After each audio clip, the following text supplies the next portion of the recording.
Hi friends, வரைக்கும் சேனலை subscribe பண்ணாதவங்க சப்ஸ்கிரைப் பண்ணிக்கோங்க. சிறுகதைக்க ஆசிய சீரியல் நியூ ப்ரமோ என்னென்னு பார்க்கலாம். ரொம்பவே கோபமாக இருக்காங்க அண்ணாமலை விஜயா மேலே.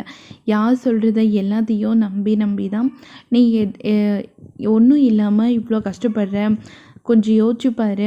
மீனா இந்த குடும்பத்தில் இருந்தால் எல்லாருக்கும் எல்லாமே நல்லது தான் நடக்குது. ஒரு கஷ்டமும் என்றைக்கும் யாருக்கும் வந்ததில்லை.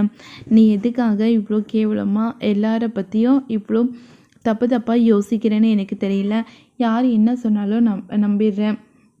மீனா இந்த குடும்பத்தில் இருக்கிறதுனால உனக்கு அப்படி என்ன பிரச்சனை வரப்போகுது அப்படின்னு சொல்லிட்டு அண்ணாமலை பயங்கரமாக கோவப்படுறாங்க விஜயா கிட்ட. உடனே விஜயா நான் பண்ணது வேணும்னா தப்பு தான், ஆனால் எனக்கு இந்த வீட்டில் இருக்கிறது சுத்தமாகவே பிடிக்கல, அதனால தான் நான் சொன்னேன் அப்படின்றாங்க.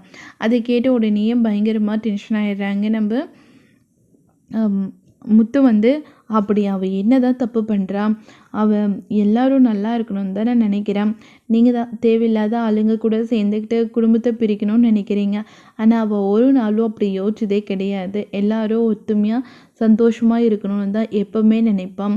அதே மாதிரி தயவு செஞ்சு நீங்களும் நினைக்க கற்றுக்கோங்க. அவள் இந்த குடும்பத்தை எப்படி தாங்கி இருக்கா, ஒருத்தரையும் விட்டு கொடுக்காம இருக்கா. அதே மாதிரி நீங்களும் அவளை விட்டு கொடுக்காம இருந்தீங்கன்னா உங்களுக்காக அவள் என்ன வேணாலும் பண்ணுவா அப்படின்னு சொல்லிட்டு முத்து சொல்கிறாங்க. அவள் எனக்காக எதையும் செய்ய தேவையில்ல. இந்த குடும்பத்தை விட்டு வெளியே போனாவே எனக்கு அதுவே பெரிய சந்தோஷம் அப்படின்னு சொல்கிறாங்க. அது கேட்ட உடனே பயங்கரமாக ஷாக் ஆகிடுறாங்க நம்ம மீனாவும் அவங்களோட அம்மாவும். அப்படி அவள் என்ன தப்பு பண்ணிடுறா சம்மந்தி? அவள் ரொம்ப நல்ல பொண்ணு, வாயில்லாத பொண்ணு. அவள் குடும்பத்தை அனுசரித்து போவா, யாருக்கும் எந்த கஷ்டத்தையும் கொடுக்க மாட்டா அப்படின்னு மீனாவோட அம்மா சொல்கிறாங்க. நீ எல்லாம் எனக்கு அட்வைஸ் பண்ணுற அளவுக்கு ஆகிடுச்சா என்ன? உங்கள் வீட்டு பொண்ணை உங்ககிட்ட வச்சுட்டு இருக்கிறது பாரமாக இருக்குது, அதனால இங்கே விட்டுட்டு போகணுன்னு பிளான் பண்ணுறீங்க, அவ்வளோதானே? விட்டுட்டு போகணுன்னு பிளான் பண்ணுறீங்களா? விட்டுட்டு போங்க அப்படின்னு சொல்லிட்டு சொல்கிறாங்க. மீனா அந்த வீட்டில் சந்தோஷமாக இருக்கணும்னு ஹாப்பியாக இருக்காங்க முத்து கூட. இதோட இந்த ப்ரோமோ முடியுது.